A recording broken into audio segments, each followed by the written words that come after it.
अगले दिन भी सब वही मामूल के हिसाब से अपने अपने कामों में मसरूफ हो गए। अगले दिन मैं टीवी वाले कमरे में बैठा टीवी देख रहा था और चैनल बदल बदल के देख रहा था, तो मैंने सोचा अपने कमरे में जाकर बैठा जाए। मैं जब टीवी वाले कमरे से बाहर निकला तो मेरी नज़र किचन में पड़ी। वहां चची शेल्फ के पास खड़ी सब्जी काट रही थी। मैंने कहा, चची जान आज क्या पका रही है, मैं आप की मदद कर दूं। चची ने अपना नीचे वाला होंठ काटते हुए बोली, भतीजी इतनी दिन बाद चची की मदद का ख्याल आया है। आगे से हंसने लगी। मैंने कहा, चची इतना सब कुछ कर लिया है, मुलाकात भी अच्छी होती है। वो बोली, जितना कहा है वो कर। मैंने इस दिन भी समझाया था कि मैं जितना कर सकती हूँ कर दिया करूँ, उसके लिए तुम्हें और अच्छा अच्छा माल जरूर खुला दिया करूँगी। मुझे चची की बात है गुस्सा तो बहुत आया, लेकिन चुप रहना ही बेहतर समझा। मुझे पता था एक ना एक दिन तो चची से मुलाकात करके ही रहूंगा। लेकिन सुना भतीजे, कैसी लगी मैं तुम्हें? मैंने सांस बहाल करके कहा, वाह चची कमाल है, आप अपने तो आज दिल खुश कर दिया। चची ने कहा, अब जाकर नहा लो, मैं भी नहाने जा रही हूँ। और वो अपने कमरे में बने बाथरूम में चली गई और मैं सहन में बने हुए बाथरूम में घुस गया और दोबारा आकर टीवी देखने लगा। चची भी नहा के किचन में अपना काम खत्म कर रही थी। सारा काम खत्म करके वो अपने कमरे में जाने लगी तो टीवी वाले कमरे में आई और आकर बोली, काशी बेटा मेरा कमरे में आओ, कुछ बातें करनी है। यहाँ दादी का कमरा साथ में है, आवाज चली जाएगी। ने टीवी बंद किया और चची के साथ उनके कमरे में आकर कुर्सी है बैठ गया और चची अपने बेड पे बैठ गई। मैंने पूछा, क्या बात करनी है आप बताएं।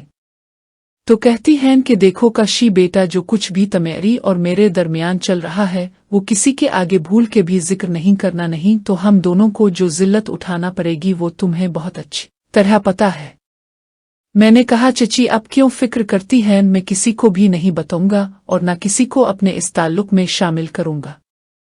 आप क्यों फिक्रमंद हैं इतनी? वो बोली, देखो काशी बेटा, अभी तुम इतनी बड़े नहीं हो, इसलिए डर लगता है कि कहीं भी तुम्हारी जुबान से ये बात निकल गई तो हम दोनों की खैर नहीं होगी, इसलिए तुम्हें बार बार ताकीद कर रही हूं।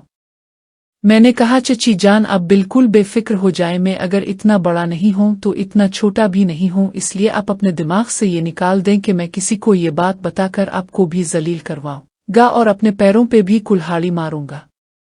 चची बोली, शाबाश बेटा, अगर तुम अपने वादे पे कायम रहे तो देखते जाओ मैं तुम्हें कितनी ऐश करवाती हूँ। मैंने कहा, चची आप तो बहुत अच्छी हैं, तो कुछ और करो ना, आज नौरीन को देखे हुए भी 3 दिन हो गए हैं। चची बोली, मुझे पता है कल इतवार है और सब घर है होंगे, इसलिए कल का दिन निकालो, परसों दिन में तुम्हें बता दोगी। मैंने कहा, वाह क्या बात है चची, दिल खुश कर दिया है, लेकिन ये तो बताओ कौन है तुम्हारी अलावा जो खूबसूरत हो? वो बोली, मैं बताऊंगी तो तुम्हें यकीन नहीं आएगा। मैंने कहा, अब बताओ तो सही, वो कौन है, कोई अपनी रिश्तेदार है क्या? वो बोली, नहीं रिश्तेदार नहीं है, अपने मोहल्ले की ही है, वो कोई और नहीं नौरीन की उम्मी है। जब चची के मुंह से सुना तो मैं उछल पड़ा और हैरत से चची को देखने लगा। चची आगे से बोली कि लगा ना हैरत का झटका। मैंने कहा, वाकई चची आप सच कह रही हैं कि नौरीन की उम्मी भी, और आपने उनको कैसे राजी किया, और क्या वो नौरीन का मेरे साथ वाला मामला भी जानती है? चची बोली, आराम से, इतनी क्या जल्दी है, इतने सवाल एक ही दफा में पूछ लिए हैं। मैंने कहा, चची आप ने बात ही ऐसी सुनाई है, मुझे अभी तक यकीन नहीं हो रहा है। वो बोली, यकीन आ जाएगा, थोड़ा सब्र करो। और कहने लगी कि नौरीन की उम्मी को तुम्हारा और नौरीन का मामला बिल्कुल भी नहीं पता है और ना ही तुमने इसके साथ किसी भी बात का जिक्र करना है। इसको तो मेरा और नौरीन का मामला भी नहीं पता है, इसका मेरे साथ और हिसाब है और नौरीन के साथ और है। तुम्हें ये बातें थोड़ा अरसे बाद खुद ही समझ आ जाएंगी। मुझे ये बात समझ नहीं आ रही थी कि चची क्या पहेलियां बाजे रही है। मैंने कहा, चची जान मैं उनसे किसी किस्म का कोई भी जिक्र नहीं करूंगा, आप बेफिक्र हो जाओ, और लेकिन ये तो बताओ कि वो आपके साथ कैसे सीट हैं और वो इतनी आसानी से कैसे मेरे से मुलाकात में राजी होंगी, ये तो आपको बताना ही पड़ेगा। चची कहती है, ठीक है बताती हूँ, लेकिन पहले कमरे का दरवाज़ा बंद कर दो, आवाज़ बाहर ना जाए। मैंने दरवाज़ा बंद किया और कुर्सी खींच के बेड के पास रख कर बैठ गया और चची की तरफ देखने लगा।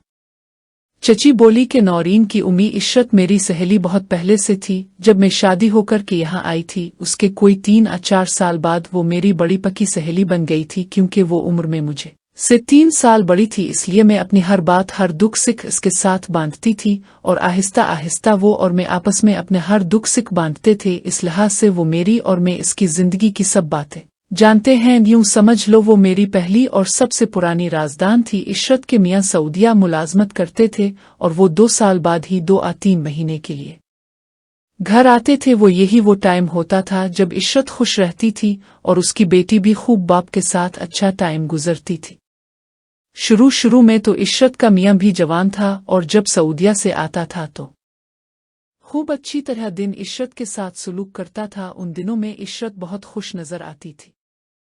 फिर आहिस्ता आहिस्ता कोई 10 या 12 साल जब गुजर गए तो वो ज्यादा इशरत को खुश नहीं रख सकता था। वो बाहर रहकर शुगर का मरीज बन गया था और ज्यादा देर तक इशरत को खुश नहीं रख सकता था। इशरत और उसके मियाँ की उम्र में भी फर्क था। उसका मियाँ इशरत से 7 साल बड़ा था इसलिए इशरत इसके मुकाबले में ज्यादा नहीं और जवान थी इसलिए वो बेचारी दिल है पत्थर रख के टाइम गुजार देती थी।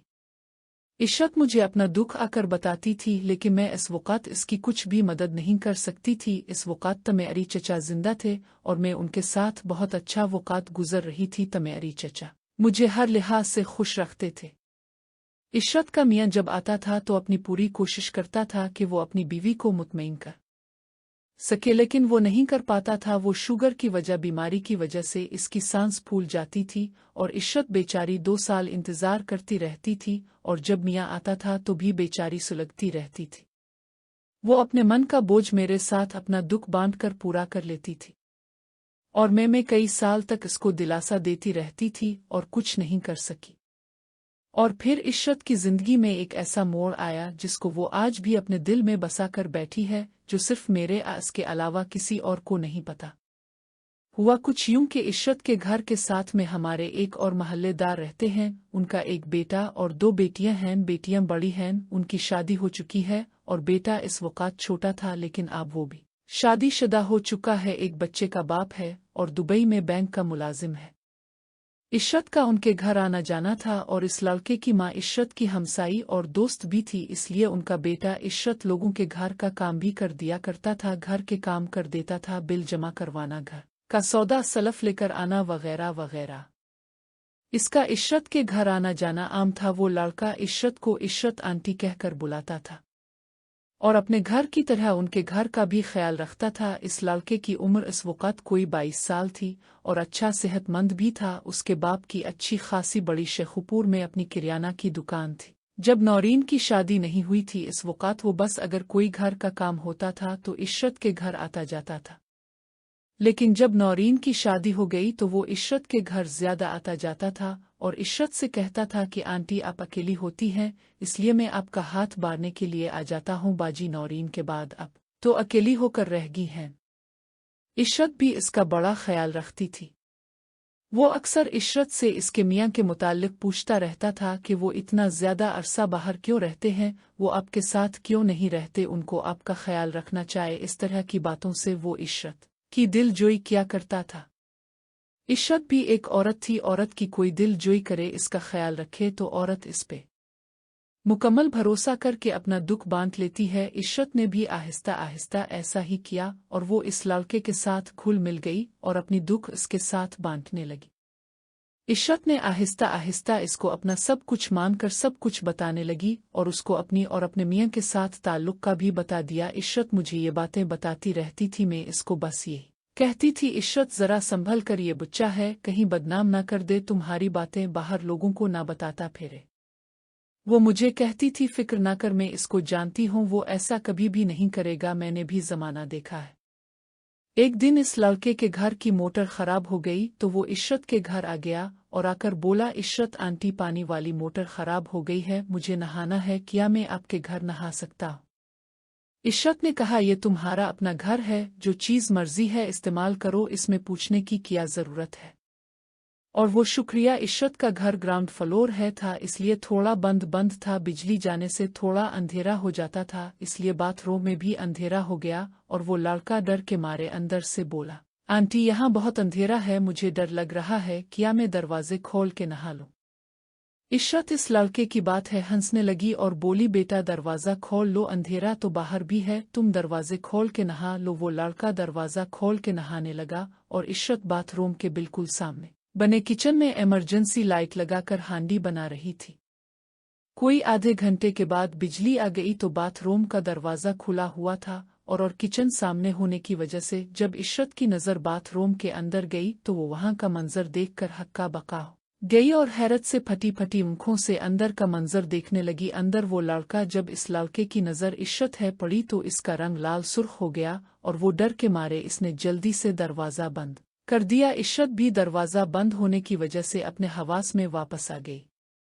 इशरत चूल्हा बंद करके जल्दी से अपने बेडरूम में जाकर दरवाजे बंद कर बैठ गई और सोचने लगी, ये मैंने आज किया देख लिया। और बार बार उसको इस आंखों के सामने घूम रहा था और इशरत के मियाँ को भी छठी काट कर बाहर गए हुए 1 साल हो गया था। ना चाहते हुए भी इशरत के दिल हैरत में डूब गया। इसने जल्दी से अलमारी में से नई चादर निकाली और बेड पे डाल दी और पुरानी चादर को उठाकर और हल्का सा दरवाज़ा खोल के बाहर को देखा था तो की नज़र बाथरूम के दरवाजे की तरफ गई तो वो खुला हुआ था। वो आहिस्ता आहिस्ता से चलती हुई बाथरूम में